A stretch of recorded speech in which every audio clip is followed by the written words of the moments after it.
Je t'aime bien ou je t'aime pas. Je t'aime bien ou je t'aime pas. Je t'aime bien ou je t'aime pas. Je t'aime bien ou je t'aime pas. Je t'aime bien ou je t'aime pas. Je t'aime bien ou je t'aime pas. Je t'aime bien ou je t'aime pas. Je t'aime bien, je t'aime trop bien. J'aime trop bien pour t'aimer. Je t'aime trop bien, je te respecte trop bien pour t'aimer. Tu sais, aimer, c'est risqué. Je risque de te faire mal. Alors je préfère ne pas t'aimer. Mais je préfère bien t'aimer. Mais ne pas t'aimer. Car je pourrais mal t'aimer.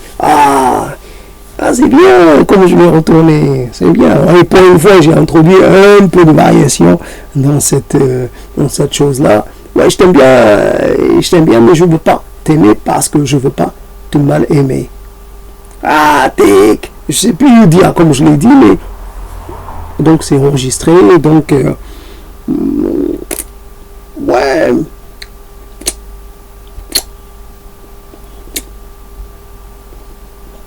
Il est passé le temps.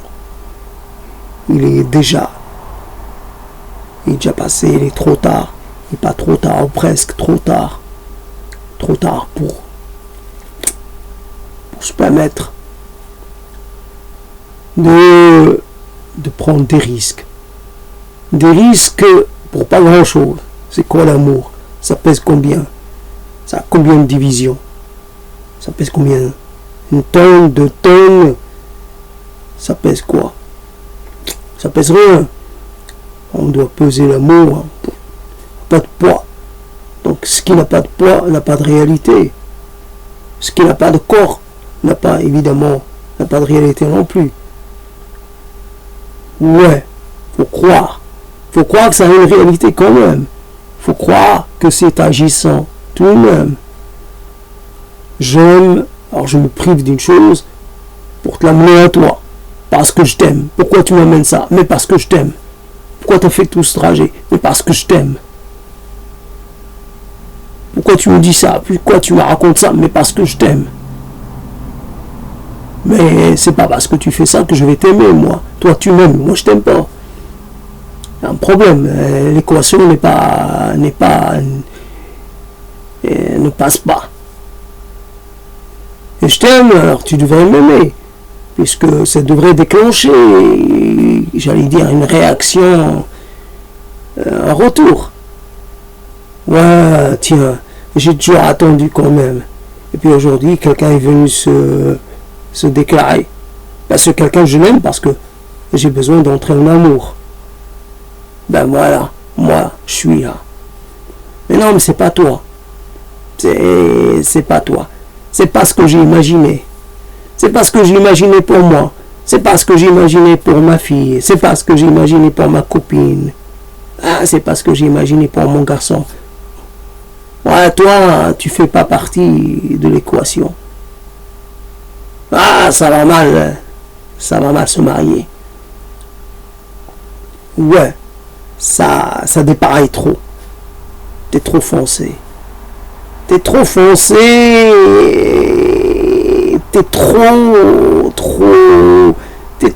et pas trop, et on sait pas comment te mettre. T'es trop différent, en même temps t'es pas si différent que ça. Mais comme on sait pas trancher, alors préfère ne pas s'engager. Préfère pas s'engager, parce que s'engager, ça veut dire, ça risque de créer des malentendus et des situations pas claires. Soyons clairs. Restons bons amis, mais ne poussons pas l'amitié trop loin. Faisons pas l'amitié un engagement plus institutionnel. Restons un peu comme ça, informel, quoi. Pourquoi veux-tu te marier avec ma fille? Pourquoi faire? Il y a d'autres femmes. Il y a des femmes qui aiment les peaux basanées, qui adorent ça. Pas trouver une femme. Et puis même 2, et puis même 3, et puis même 4, et puis même 5, et puis même 6. Tu pourras te constituer un petit harem pour toi. Ouais. Mais tu n'auras pas ma fille. Tu n'auras pas ma fille, tu n'auras pas ma copine, tu n'auras pas ma nièce, tu n'auras pas. Mais tous les autres, tu pourras les avoir. Moi, ça ne me dérange pas. Du moment que ce soit des gens que je ne connais pas. Donc voici comment donc les mauvais affects, comment ça se passe, comment on parle, comment on avance, comment on évolue dans cette histoire de mauvais affects. Tous sont parlés précisément des mauvais et des bons affects. C'est vrai, je pourrais parler d'un bon affect, c'est un souvenir. Alors moi, j'étais, comme ça m'est arrivé, je sais pas, les choses évoluent, mais après, je me rappelle, j'étais avec quelqu'un que je connaissais, on va prendre un café, on va s'asseoir à la terrasse d'un café, un lieu, à l'époque, un lieu peut-être pas aussi prestigieux que maintenant, mais déjà pas mal considéré. Donc, il me demande ce que je veux boire. Mais moi, au lieu de dire un café, parce que c'est la consommation la moins chère, je demandais un jus d'orange. Donc, j'ai dû lui coûter le double d'un café. Mais moi, je n'avais pas pensé. Alors, les années passant, quand j'invitais quelqu'un quelque part, dans un salon de thé, moi, je disais à la personne de prendre une crêpe, de prendre un thé, donc deux choses qui coûtent, et moi je me contentais d'un café, en me disant, tiens, moi j'ai pas besoin de plus. La personne, d'après mes souvenirs, la personne ne partage pas. La crêpe que je suis en train de lui payer, elle ne la partage pas avec moi. Bon, j'ai quand même un peu de sucre, j'ai un petit carré de chocolat. Donc je peux dire, je me rabats côté sucre sur le carré de chocolat. Le café n'était pas mauvais, donc j'avais de quoi me satisfaire. Mais j'aurais préféré au moins me payer aussi une crêpe au chocolat et aux amandes, et un thé que j'aurais choisi sans... normalement, pas en regardant le prix, mais en choisissant le thé d'après ce qui pourrait m'évoquer, je sais pas, un thé du Mekong, un thé de je sais pas d'où, par un côté un peu exotique, voilà, un thé qui me ferait voyager. Non, je prends un café, évidemment, le café je voyage aussi, mais c'est beaucoup moins.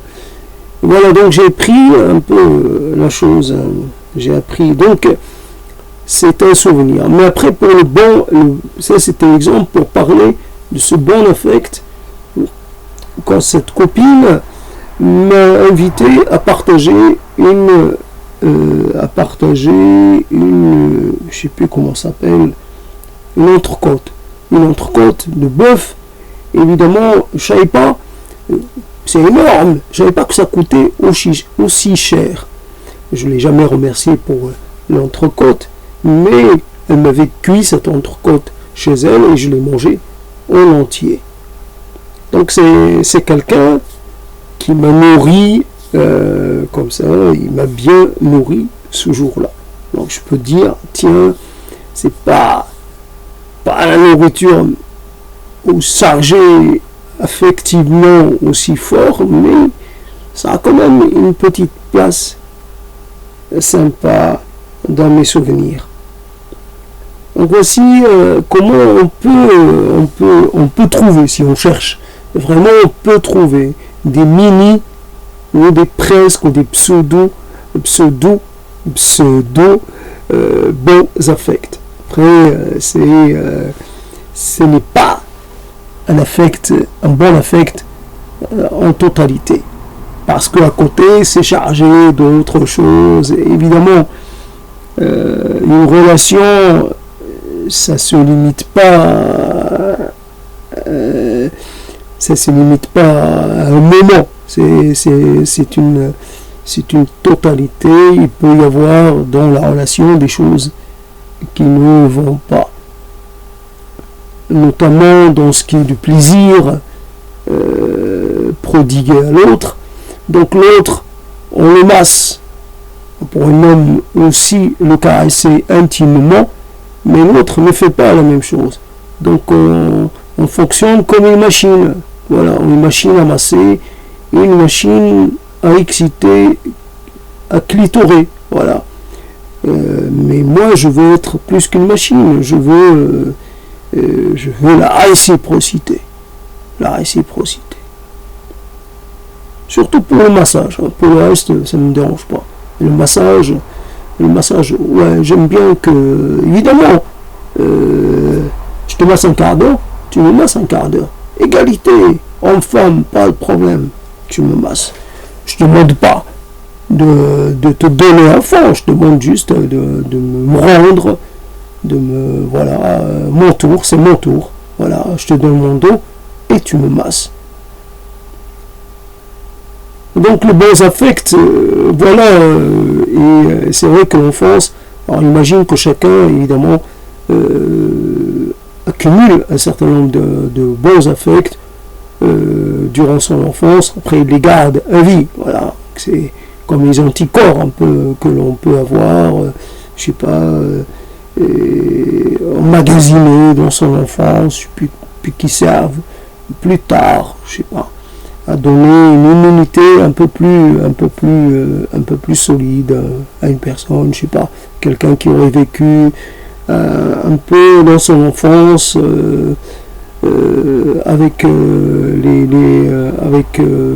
d'autres êtres vivants et donc se serait exposé à leur flore microbienne et d'une certaine façon il aurait développé une sorte de résistance plus poussée que celle des gens des enfants qui restent à distance.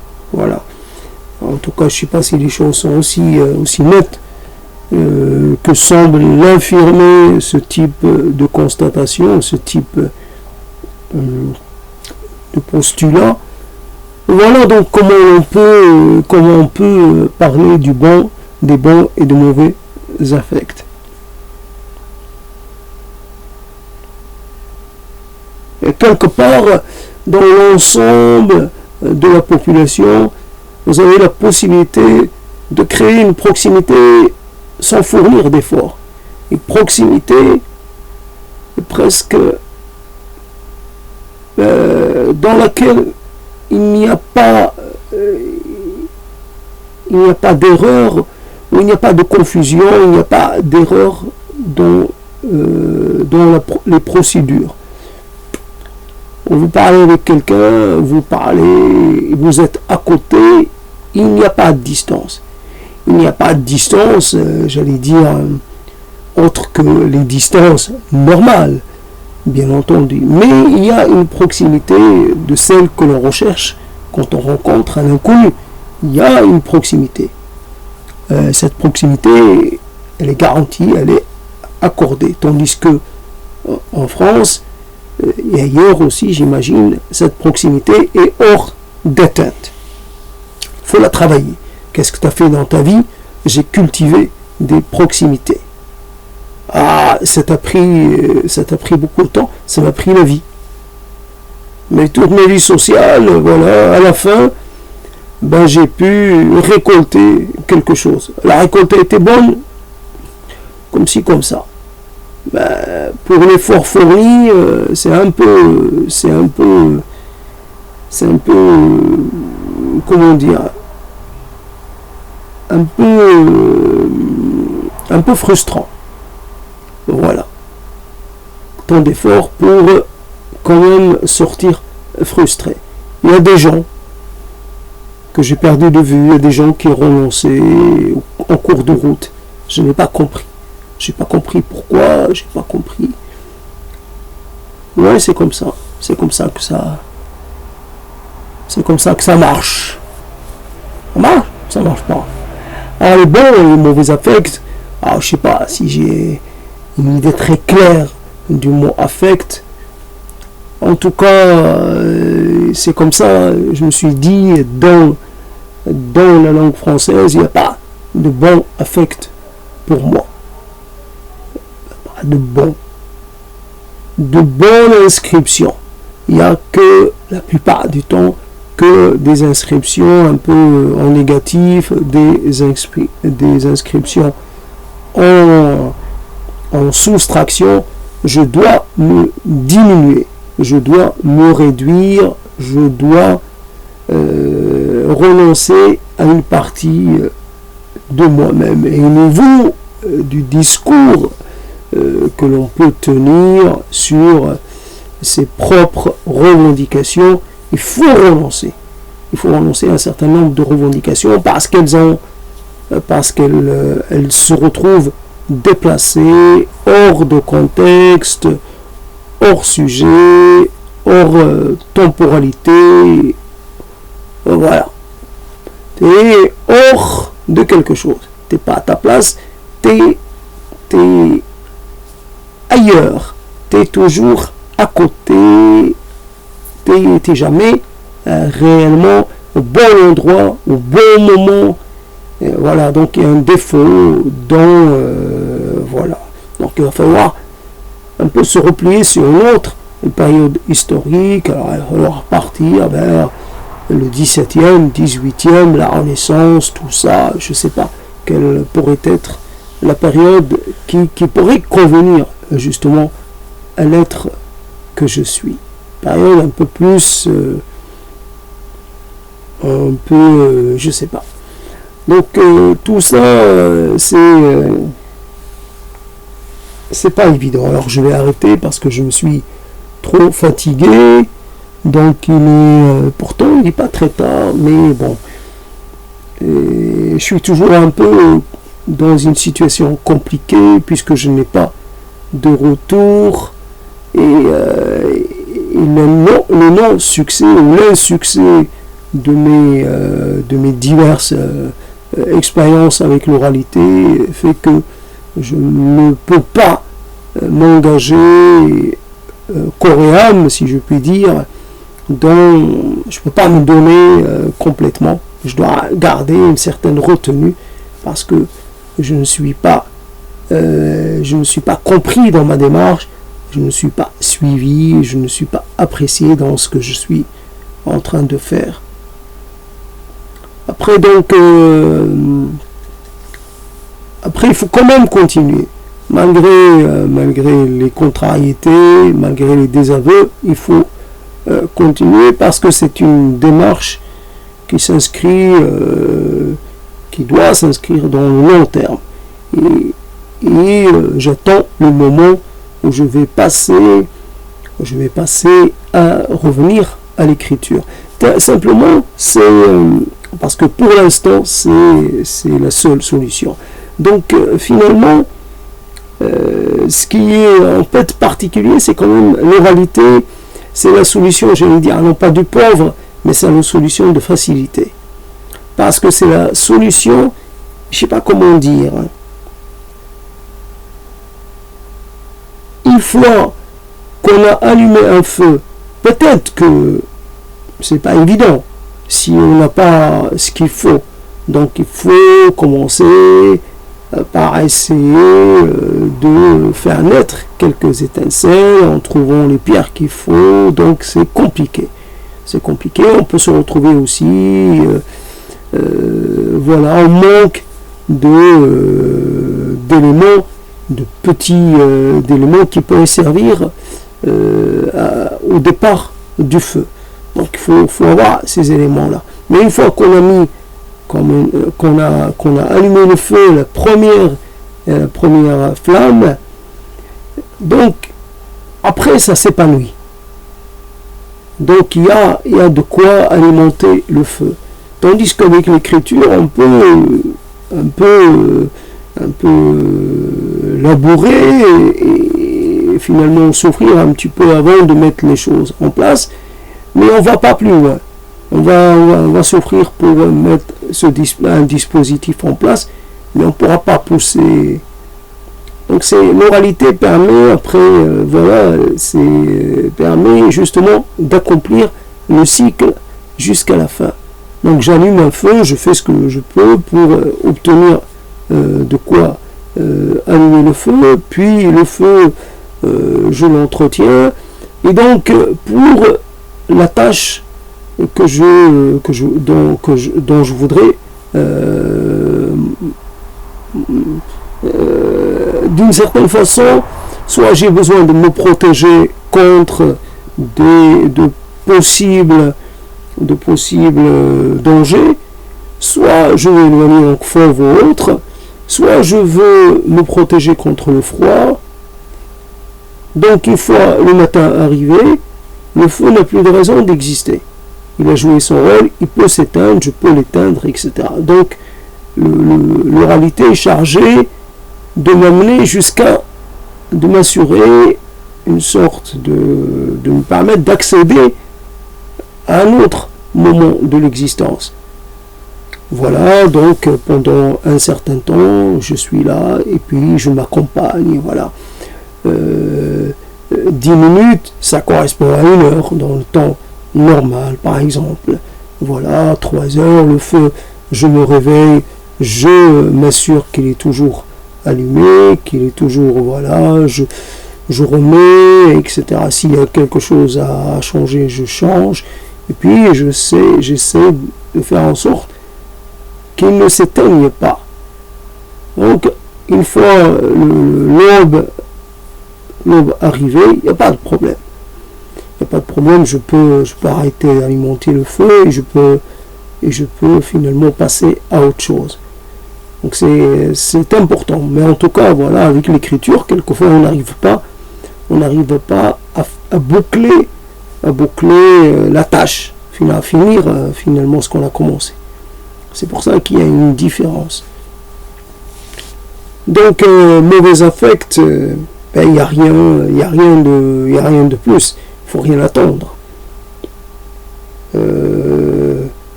Toutes ces rencontres finalement basées sur des non-dits, des incompréhensions, des sortes de malentendus. Alors, les malentendus, un malentendu surtout.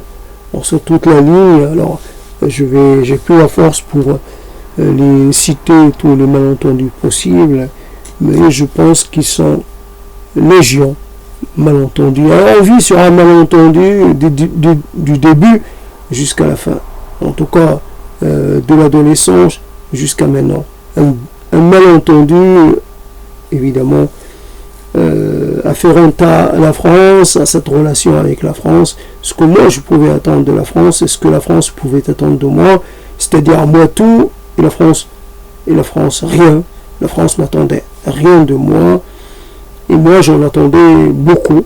Finalement dans cette opération, la France n'a rien perdu et moi j'ai tout perdu puisque la France n'attendait rien, donc elle n'a rien eu, mais par contre moi, évidemment, je suis là aussi un locuteur du français, on peut dire que de façon très très marginale, très indirecte, je participe à l'entretien de cette langue et finalement à la survivance et à la bonne santé d'une certaine façon de cette langue. Mais après, c'est moi, donc et c'est quand même très négligeable.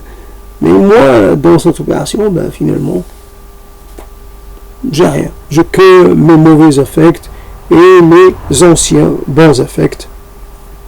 Et je dois vivre avec. Je dois accepter les choses telles qu'elles sont. Il n'y a pas d'autre alternative. Il n'y a rien. Il n'y a rien. Strictement rien. Et je ne sais pas comment finir. Mais je vais quand même finir même sans... J'ai pas envie de déborder sur 1h40 et puis... c'est pas la peine. C'est pas la peine. J'ai pas la flamme sacrée, j'ai pas le feu intérieur là-dedans. C'est pas... Ça rougeoie pas, ça flamboie pas. C'est un peu éteint. Bon, voilà. Je dois refléter un peu ce côté... un peu, j'allais dire, torpé de la chose. Il y a une grande lassitude, torpeur et finalement presque un désintérêt pour cette discipline un peu qu'est l'oralité en solitaire. Donc à bientôt dans une autre rencontre, un autre moment.